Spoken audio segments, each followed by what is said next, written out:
Okay, so I thought I better come on and give you all an update on MeMaw.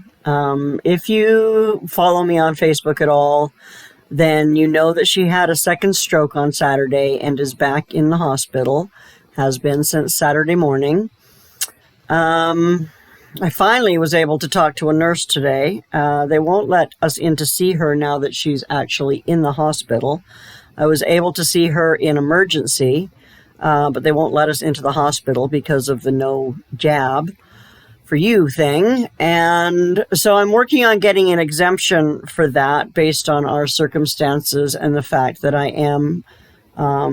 do have power of attorney for Mom, and I have legal right to be there and involved in her medical decisions. So that is going well, but it may take a week or so. I did finally get an update from a nurse today after not being able to talk to anybody all day yesterday, which was super frustrating.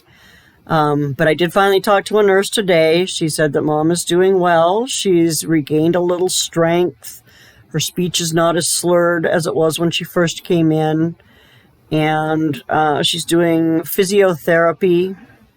And they'll be keeping her in the stroke recovery ward for at least a few more days while they evaluate her and get her ready for the long-term physiotherapy rehab unit. And I'm not sure. I'm hoping to find out more about that eventually. So we're not sure when she's going to be coming home again. Hopefully by the new year would be fantastic. We're looking into arranging for nursing care for her once she is home.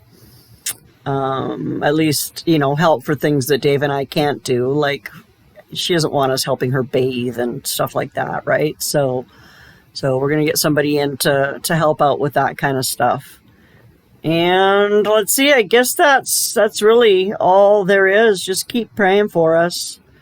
Pray that I can get in to see her, because I tell you what, that is the most stressful part for me, is not being able to be there with her. And I know that they are taking good care of her, but I worry that, they're not covering her shoulders, or they're not giving her pain medication on time, or whatever. Anyway, you know how it is. It's your mother. You worry. So, thanks for listening. Thanks for caring. I will see you soon.